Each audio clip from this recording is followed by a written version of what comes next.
Hello hello. ये जो public है ये सब जानती है, पब्लिक है ए बाबू, ये पब्लिक है पब्लिक।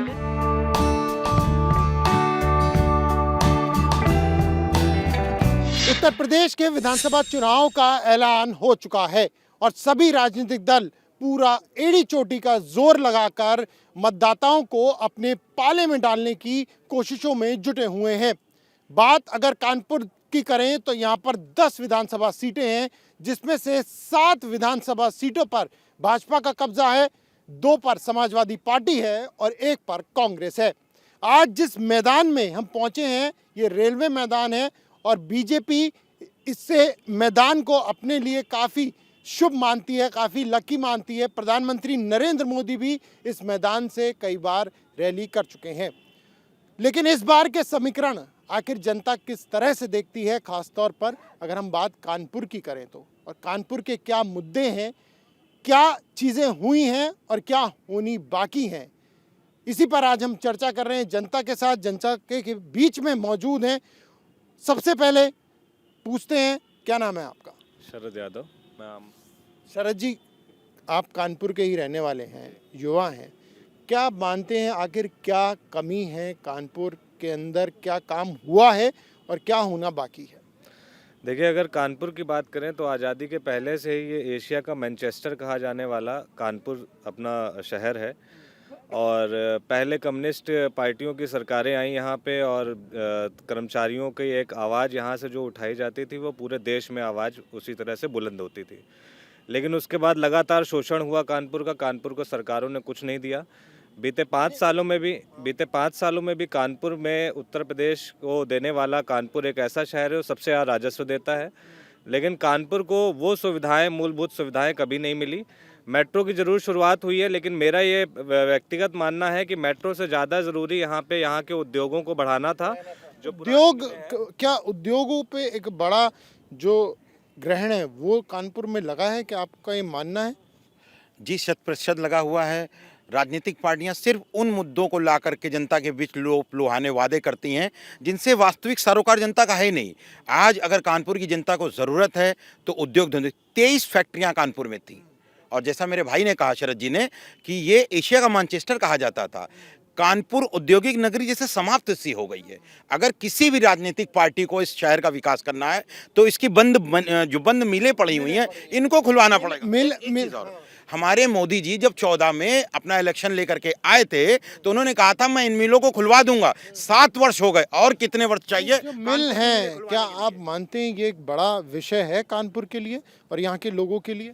पहले तो मैं ये करेक्ट कर दूं जो इन्होंने बात कही कि यहाँ पे 23 मिलें और उद्योग बंद से हो गए। प्लास्टिक उद्योग, लेदर उद्योग, यहाँ पे कानपुर आज भी टॉप में है इंडिया में। प्लास्टिक उद्योग इंटरनेशनल लेवल पे काम कर रहा है।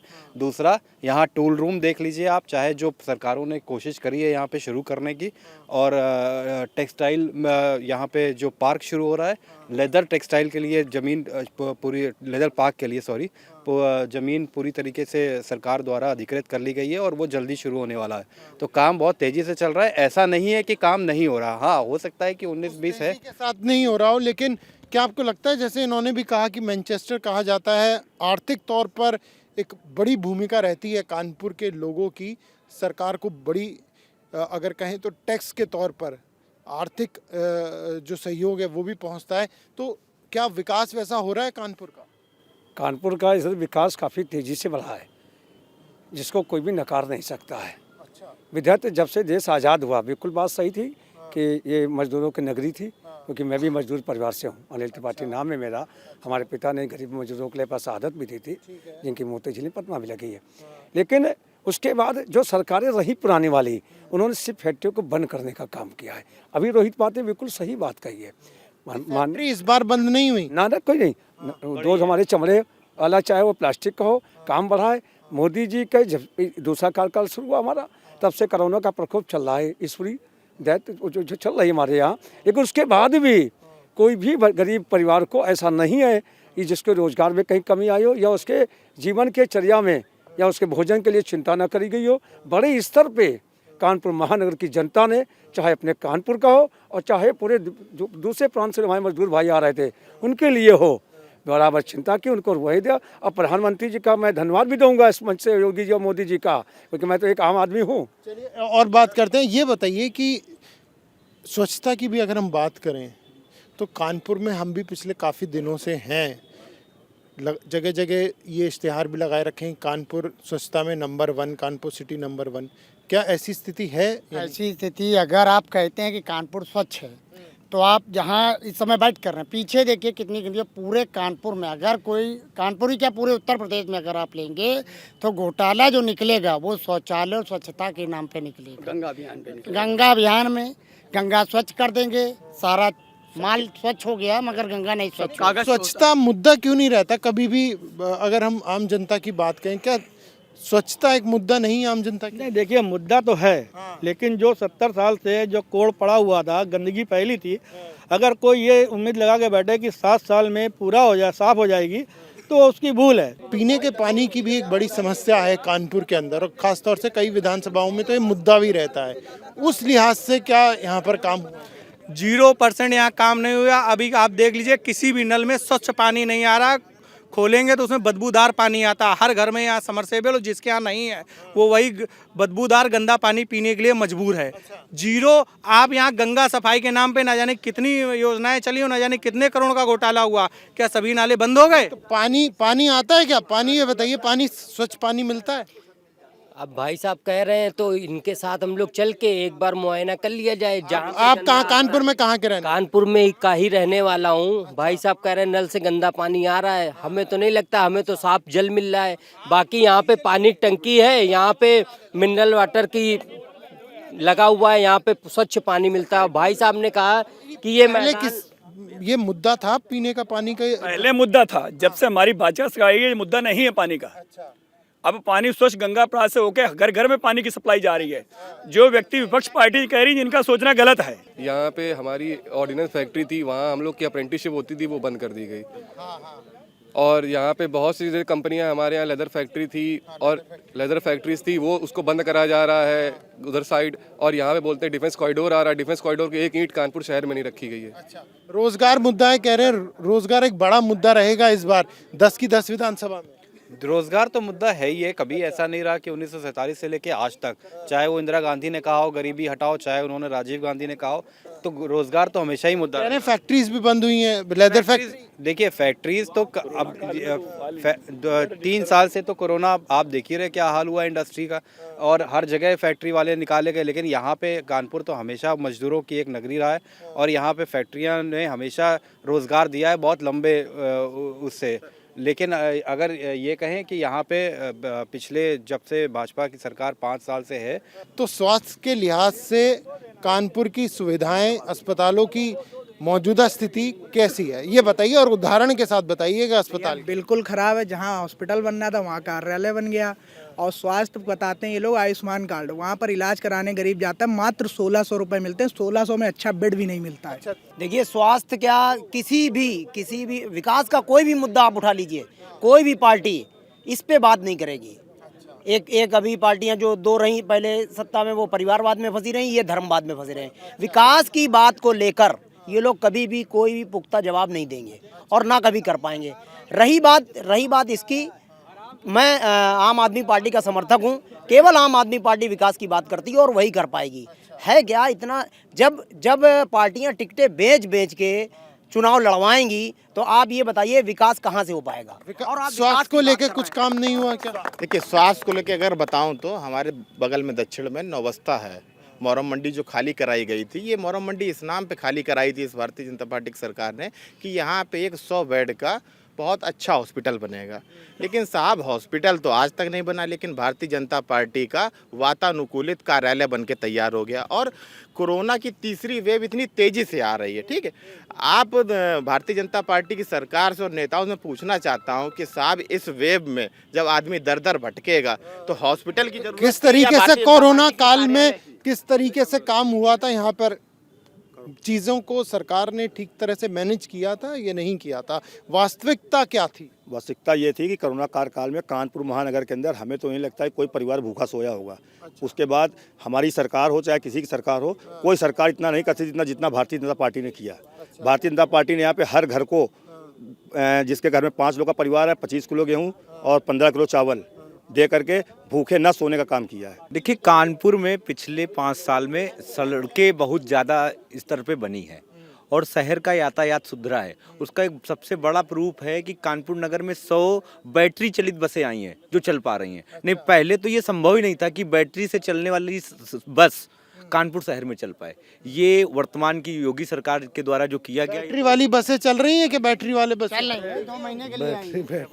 बैटरी वाली बसें हमें लग रहा अगर कार्यकाल देखा जाए तो ये योगी जी के कार्यकाल जाने का समय हो गया है, तो बैटरी वाली बसें भी देखने को मिल गई हैं। अभी आई हैं, बिल्कुल अभी आई नहीं थी, बिल्कुल अभी आई हैं। और कानपुर के जाम में वो अक्सर फंसी मिलती हैं। जाम क्या मुद्दा है आप लोगों के लिए? सबसे बड़ा मुद्दा जाम है। यहाँ आप कहीं भी चले जाइए, आपको जाम ही जाम मिलेगा। और जाम के नाम पे ये आप अभी यहाँ देखेंगे ना जाने कितने टूट खड़े हुए हैं, जो काम ही नहीं करते हैं, जो सिग्नल ही जिसमें नहीं जलते हैं। और यहाँ जाम के अलावा आदमी अगर जा भी रहा हो, एम्बुलेंस भी फंसती है, आम आदमी भी फंसता है। जाम को हटाने के लिए मेट्रो भी तो ला रही है ना सरकार। तो मेट्रो शहर के एक किनारे खाली है, बाकी शहर को पूरा वो कहाँ कवर कर पा रही है। आप जाम में फंसते हैं? हाँ, बहुत फंसते हैं। किसी भी काम के लिए आप घंटा घर चाहिए, शाम के पहले वापस ही नहीं आएंगे, कहीं भी आप निकलिए। सर, जाम एक मुद्दा है। जाम के अलावा कानपुर शहर में है क्या? हर आदमी जाम में फंसकर हर अपनी अपनी तकलीफ भूले जा रहा है। इतनी सड़कें हैं नहीं, और क्या ना ई रिक्शा और ई इलेक्ट्रिक बसें ये सब बढ़ाते जाते हैं। जब सड़कें ही नहीं है आपकी चौड़ी। मेट्रो भी तो आ रही है ना, मेट्रो से सुविधा बढ़ेगी। जब उसमें भी इंतजार करना पड़ता है, उसमें 10-10, 15-15 मिनट इंतजार करता पड़ता है। तो इससे तो अपने मोटरसाइकिल से हम अपने काम पे पहुंच जाएंगे। नहीं तो ये, हाँ, मुख्यमंत्री जब अभी आए थे शहर तो उनके जाम की उनके वजह से जाम लगा था। उस जाम में एक महिला की मृत्यु हो गई थी, जाम में फंसकर वो एम्बुलेंस से जा रही थी। देखिए, जाम की समस्या पूरे देश में जितने भी बी टाउन है, मैं आपको बता दूं, हर जगह यही हाल है। और हम लोग ही चलाने वाले हैं। कोई यहाँ से आके कोई ये नहीं कह देगा। जो MV एक्ट में जो संशोधन हुआ है और जो चालान बढ़ाए गए हैं चालान में, उसके बाद से बहुत असर पड़ा है। लोग यहाँ पे रेड लाइट में रुकने लगे हैं और अपने आप से यातायात सुधर। मेट्रो से कुछ फायदा मिलेगा आप लोग? बिल्कुल फायदा मिलेगा। जिस रूट पे मेट्रो है वहाँ का हर पब्लिक को फायदा मिलेगा। ये पहली बार हुआ है कि 2 साल में अभी कानपुर में शुरुआत हुई है, अभी तो समय लगेगा। मेट्रो जहाँ मेट्रो हो जाएगा फायदा होगा। बिल्कुल फायदा होगा। मेट्रो बनने के बाद में जो जहाँ पे सड़कों में अवैध कब्जे थे, वो सब कब्जे योगी जी ने हटवाए। उसका वहाँ का चौड़ीकरण देखिए, आप रोड का सफाई देखिए वहाँ पे आप।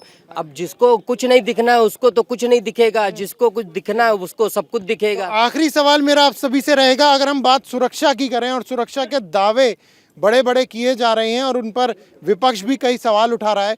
कानपुर में जिसे मैनचेस्टर कहा जा रहा है देश का, उसमें क्या व्यापारी वर्ग को, आम लोगों को, महिलाओं को क्या सुरक्षा मिल रही है?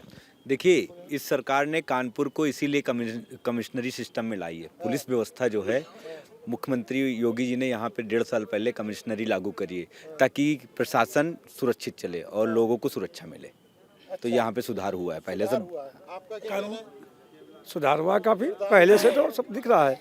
महिलाएं के मुकाबले में क्या बदला है इस अगर हम विभाग की बात करें? आप निश्चिंत के साथ देखिए कि महिलाएं निडर होके इस समय रोडों पर निकल रही हैं। किसी अपराधी की इतनी हैसियत नहीं है कि महिलाओं को छूना तो बहुत दूर है। महिला तो नहीं है, नहीं तो मैं उनसे जरूर पूछता।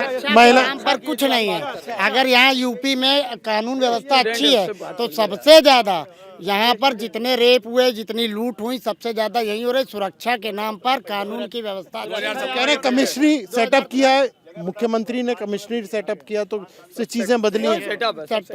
सेटिंग है। कुछ हुआ है सुधार? अगर आप जाते हो कुछ लगता है? जी सर, मेरा नाम अंश वाजपेयी है। मैं अभी PCS का प्रिपरेशन कर रहा हूँ। पहले हम काकादेव में काफ़ी महंगी कोचिंग हुआ करती थी, लेकिन मुख्यमंत्री जी ने अभ्युदय योजना के तहत जो IAS PCS की कोचिंग करी, उसमें मैंने CSGM में 3 मैंने ऑफलाइन क्लासेस भी ली हैं और उसमें से ऑनलाइन क्लासेस भी ली हैं।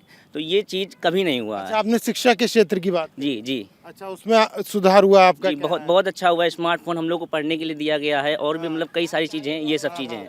मैं सुरक्षा के लेकर के एक मुद्दा उठा था, कमिश्नरी कानपुर में लागू कर दी गई। अभी आपने आचार संहिता लगते ही देखा हमारे कमिश्नर साहब ने किस पार्टी की सदस्यता ली, तो आप समझ सकते हैं कि पिछले 1.5 सालों में जो उन्होंने कमिश्नरी चलाई होगी, किन लोगों के हाथों से, किन लोगों के तरीके से चलाई गई होगी। तो यही हाल रहा पूरे उत्तर प्रदेश का। जनप्रतिनिधि जो हमारे बीच से निकलेगा, हमारे बीच में काम करके, वो हमारा नेता होगा। कोई अधिकारी अच्छा है, काम अच्छा उसने जनता का किया, उसे मौका मिलना चाहिए। क्या ही क्या है जनता के लिए, पूरी तरह से जो है कमिश्नरी यहाँ आई, क्योंकि खुशी दुबे वगैरह जो है 15 साल का प्रभात मिश्रा जो था वो इंटरनेशनल पूरी तरह से आतंकवाद फैला रहा था, उसका आप कंक्लूड कर दीजिए। आप जो बात देखिए कोई राजनीति में जा रहा नहीं जा रहा इससे कोई मतलब नहीं है, वो क्या कर रहा है राजनीति, लेकिन वो कैसी पार्टी में जा रहा है ये देखिए आप, जो भ्रष्ट आम आदमी पार्टी क्या देखिए शिक्षा के मॉडल का उन्होंने जिक्र किया। एक छात्र थे, उन्होंने कहा कि अच्छा काम हो रहा है ऑफलाइन का मॉडल जो वो बता रहा बच्चा, वो ये लोग केवल एक मॉडल दे देते हैं, ये केवल घोषणा करते हैं, गारंटी कोई नहीं देता। ये कितने दिन इनके मॉडल चले हैं, गारंटी नहीं मिल रही है, तो गारंटी इस बार जनता किसकी मान रही है कि आखिर इस बार आप लोग कानपुर में 10 विधानसभा सीटें हैं, 7 पर बीजेपी, 2 पर सपा और 1 पर कांग्रेस। क्या लग रहा है कि इस बार आखिर किसकी सरकार बन रही है? बिल्कुल इस बार जिस तरीके से प्रियंका गांधी जी आपको हर विपक्ष के रूप में दिख रही हैं, जिस प्रकार हर जगह प्रियंका गांधी जी अपना प्रियंका गांधी खड़े कांग्रेस आज की तारीख में अगर इस 5 साल सरकार बना मैं कुछ बोल रहा हूँ, आज की तारीख में अगर 2 वर्ग सबसे ज्यादा उपेक्षित पाए गए, एक युवा और दूसरी हमारी महिलाएं, तो इनको सशक्तिकरण देने के लिए इनको सरकार किसकी बनेगी? तो इससे आप समझ सकते हो, अगर जो विपक्ष के रूप में काम करता हो दिखा तो सरकार सिर्फ समाजवादी पार्टी की बन रही है। उसका एक रीजन है कि अगर सबसे ज्यादा अगर मर्डर हुए हैं तो आप रिकॉर्ड उठा के देख लीजिए, पुलिस कस्टडी में हुए हैं। सुरक्षा के मुद्दे पे अखिलेश की बन रही है जनता, सरकार आम आदमी पार्टी की बन रही है। आम आदमी पार्टी हाँ, जनता प्रशासन ने मर्डर किए हैं, सबसे ज्यादा प्रशासन की सरकार बन रही है। भारतीय जनता पार्टी की सरकार में प्रशासन में मर्डर सरकार की सरकार समाजवादी पार्टी विकास के समाजवादी पार्टी, आम आदमी पार्टी की सरकार बनेगी। आम आदमी पार्टी की। 2 शब्द केवल, इन लोग ने कहा रोजगार। नहीं, सरकार किसकी सरकार भारतीय जनता पार्टी बेईमानों की सरकार नहीं बनेगी, बेईमानों की सरकार कभी नहीं बनेगी। भारतीय जनता पार्टी की सरकार बन रही है और ये फिर से बहुमत से बनेगी, 350 सीटें आएंगी। 350 350 पार योगी मोदी की सरकार। अच्छा, 350 पार योगी मोदी की सरकार। ये तो 10 मार्च को ही पता चलेगा कि आखिर इस बार उत्तर प्रदेश विधानसभा में किसकी सरकार बनने जा रही है। हमारी इस पेशकश में इतना ही। कैमरा पर्सन अनिल मिश्रा के साथ प्रणय शर्मा,